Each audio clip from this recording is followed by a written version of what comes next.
Alright, so before we get started today, a quick update on news I was given about those two chips I mentioned in the last video, Grand Prix Power and Duo. Apparently, there's a reason the action replay codes for these two are so weird. They actually are not in the game by default at all. Evidently, they were added into the game via the e-reader of all things. Now, I never had an e-reader myself, so I know very little about it, and from what I gather, e-reader support for emulation is iffy at best.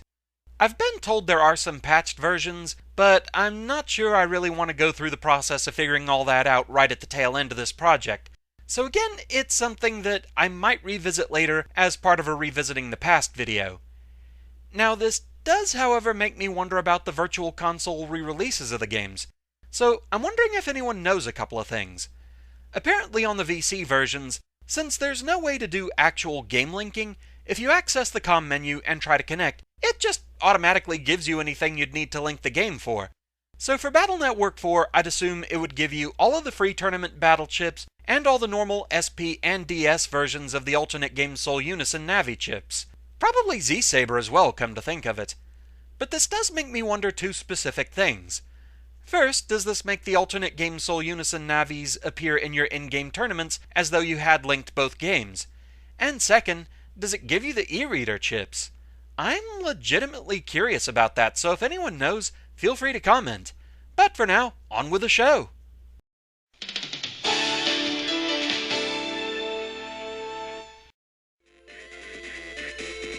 Hello, Roll Mithril here once again, getting back to Megaman Battle Network for Red Sun, the final episode. So the first thing we're going to be talking about today is Dark Karma mode. There are a few things about it I do kind of want to show off. So going into the Mega Man screen here, we are in full black Karma. Now, I did just use a Karma modifier code from GameFAQs to do this. It's easy enough to find over there. It didn't cost me any HP, but the main reason I did this was purely for the sake of convenience. I don't really care enough about Dark Karma mode to do it legitimately, because it would have just entailed sitting there face-tanking damage until a bunch of dark chips showed up, however many of those I would have had to use, and I just kind of wanted to get this done. Using the code, it's enough to make what I need to happen occur. So, let's get into a fight. Surely there has to be one around here somewhere.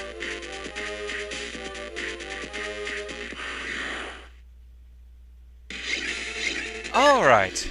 So, anytime you start battle in Black Karma mode, you start with two dark chips that you can use.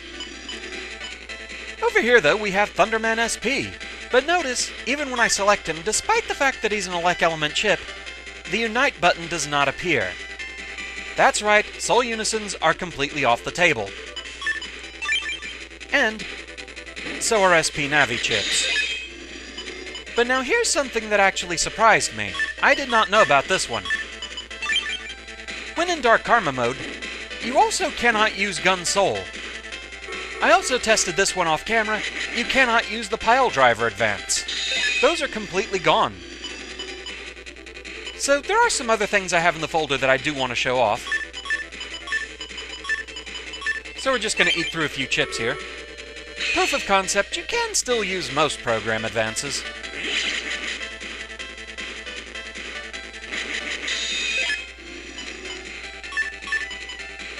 But we can go ahead and show that one evil chip I had, Blackwing.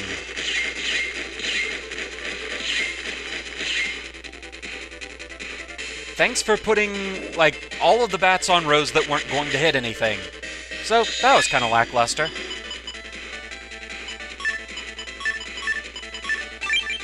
There's one more chip I currently have in the folder that I do really want to show off here. And so let me guess, it's going to be like the last thing in the folder, right? That's how these things work.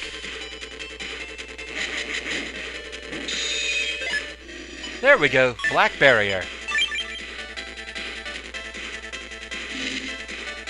Well, that looks pretty impressive. But of course it can be taken out by attacks, but it comes back pretty quickly. So, that's interesting. Also, one more thing I do want to try and demonstrate here. This might not be the best chip to do this with. But yeah, I got a counter hit. Notice I did not gain full synchro from that. So yeah, that's a few bits and pieces to Dark Karma, but there are a couple of other things I want to show, so I'll be back once I'm in a good position to show those off. Back in a moment. Okay, so before we solidly get into the next demonstration, a couple more off-camera things I did just to check. There are actually more chips that you absolutely cannot use while in Dark Karma mode, including even the normal versions of Navi chips. It's not just the SP ones that are off the table. You are purely relegated to the DS versions of those chips. But also worth noting, rather fittingly, you can't use Holy Panel or Sanctuary. Alright, for now though, it's time to demonstrate that final program advance, the one that you can only use if you're in Dark Karma mode. So, Dark Line, Bug Chain, Base. And so we have Dark Neo.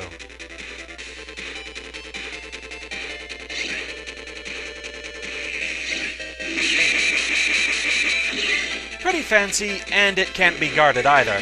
At least not for the final hit of it. So, that's pretty fittingly powerful. There is, however, one more thing I do want to demonstrate about Dark Karma mode. And for this we can just run around for another fight.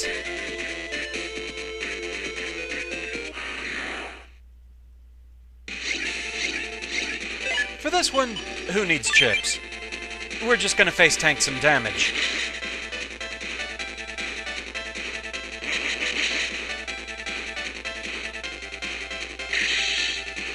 Fine, blind me all you want, it doesn't matter.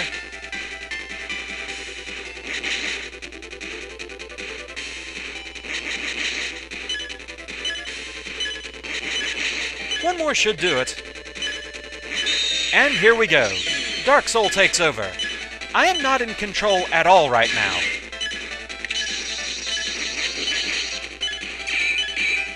Interesting that I can actually use the Gun Soul chips in this form, though. That's kinda weird. Looks like it's about to wear off, though. So yeah, it didn't completely let me win, but it did have an interesting effect and kept me alive for a while. So, in later games, that came back as Dark Invis. So, good to see it in action. Have a Bug Chain. Except I don't think that actually did anything. I'm not entirely sure how that chip works.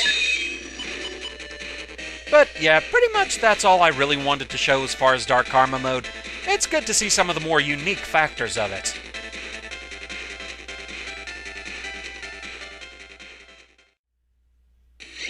And so it all comes down to this. The true final boss of the game, Duo Omega, or Gold Duo as some players call him. He replaces Standard Duo at the end of Meteor Comp if you have all 7 completion marks on your game. You really have to be prepared for this fight. 3500 HP is not a small amount to eat through. Okay, let's go ahead and go with this, just advance the turn and see what we can do with Search Soul. Alright. Not a great opening selection still.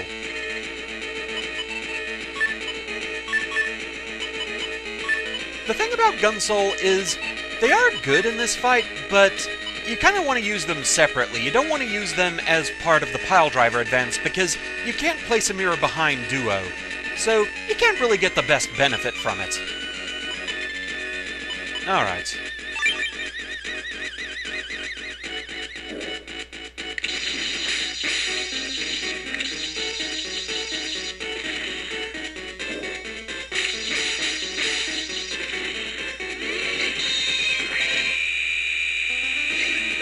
Alright, so we did some good damage there, and I have a life sword at the ready.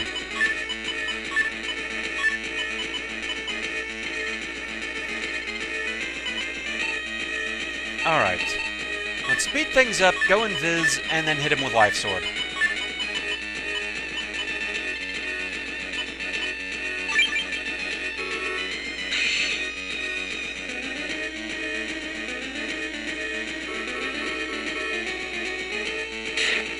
Alright.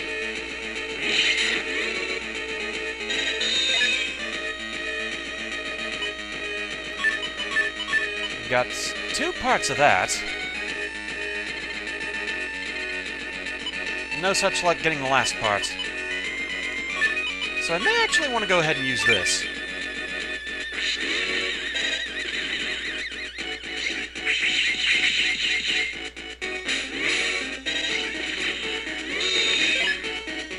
Alright.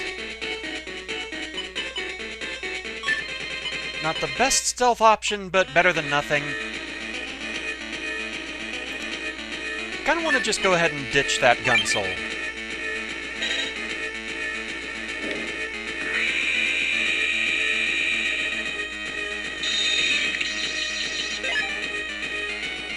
Kinda panicked a bit there.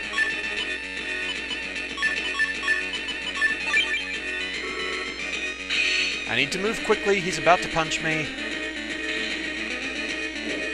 I think I actually got away from it.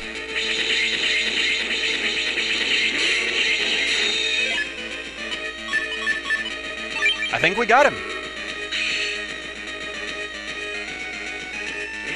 And there we go, Duo Omega is down.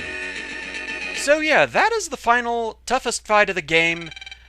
Mainly just because he's a bloody great wall of HP, and he does have some tricky attacks to deal with. But yeah, that fight's a bit of a thing, but we managed it.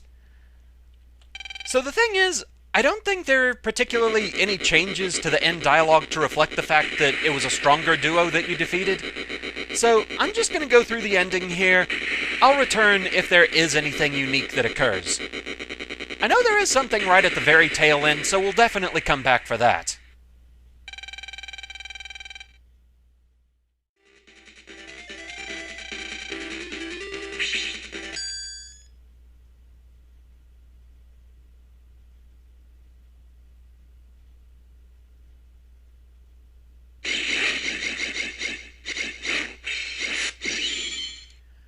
Okay, so yeah, nothing particularly different during the end credits or the end scenario or anything like that, but once you get to the end, you get this nifty little screen to show you pretty much did everything.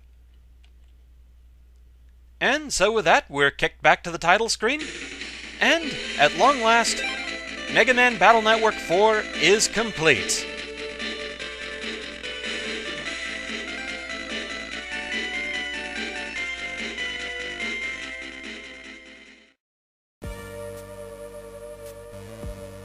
And so with that, we finally bring Battle Network 4 to a close. This one, it's been quite the thing. As usual, I want to give some final thoughts here, but it's only fair to break things up a bit.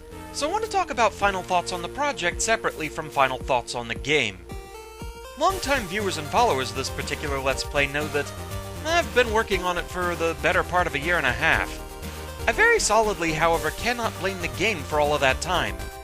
Now, it's not completely blameless, we'll cover that later, but the biggest issue in getting this project done was just how much time I lost to various real-life factors in 2015.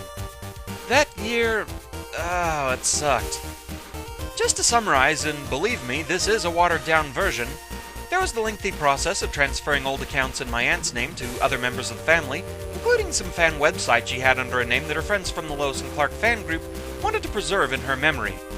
Then there was a lengthy HughesNet outage in the spring that involved having to get a technician out here, after fighting with their customer support that said we hadn't transferred our account out of my aunt's name when we very solidly did. Then came the summer heatwave of doom, where our conditioning broke down and through a great comedy of errors, took about 4 weeks to get repaired. Then in October, just as I was about to break from Battle Network 4 anyway to work on Silent Hill Shattered Memories, HughesNet went down again, so severely that the only option was basically to get a new satellite connection through DishNet, which involved HughesNet begging us to stay with them, and also again, seemingly not having realized we transferred our account out of my aunt's name. So then I worked on Shattered Memories, which was its own little set of problems, still is in fact. Then came a break to work on the blind run of Super Fighting Robot. So, yeah. This project has been a thing, and I cannot fully blame the game. I'm still glad I stuck with it though and finished this beast, but I'm definitely relieved it's done. Just gonna say it now though, it's gonna be a while before I tackle Battle Network 5. I need to get away from the series for a while and work on some shorter projects. Now, like I said, I cannot say the game is blameless. It definitely caused its fair share of burnout. It's why, all in all, I'd still say 4 is my least favorite entry in the Battle Network series, the sheer level of repetitiveness to extend gameplay. In a more action-oriented game like Silent Hill, I don't mind playing through repeatedly to get extra endings and such, but a largely RNG-based thing like this, where the fights just pop up at random, it can get kinda tedious when you've gone through the game 3 full times, 6 if you're playing both versions as I was. This really starts to hurt at parts of the game that there's no avoiding. Like, I was definitely feeling the draining effects after 6 times of doing the Toy Robo scenario, or hunting down the battle points to get into the bird tournament. It also doesn't help that in the title drop tourney, you're guaranteed every time to either have to deal with the foot bomb total RNG shenanigans, or the tedium of the Water God maze. All that being said though, Battle Network 4 does still have things about it that I do genuinely enjoy. I do enjoy the boss fights. I think there are some pretty fun navis here. And I also really enjoyed the fact that there was that challenge to delete all the Omega versions in less than 10 seconds, with a definite reward for doing so. It also introduced the Soul Unison system, which I thought was a fun idea, leads to some interesting strategies you can pull off, and it also brought in one of my favorite sets of chips. I love air hockey.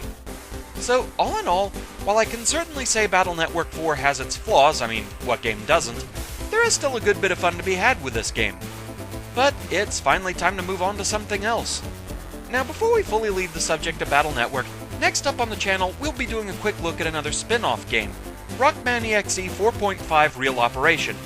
This'll probably just be 1 or 2 vids tops. It's not going to be a full LP since, well, I can't read Japanese, but I at least know enough about the game to give a good idea of what it's all about. After that, though, we'll be starting up the next major project on the channel, a 100% run of Metroid 2 Return of Samus. So with that, thank you very much for watching. I hope you enjoyed my LP of Megaman Battle Network 4. My most sincere thanks for your continued enjoyment and support of my work, and I shall see you again next time. Until then, fare thee well.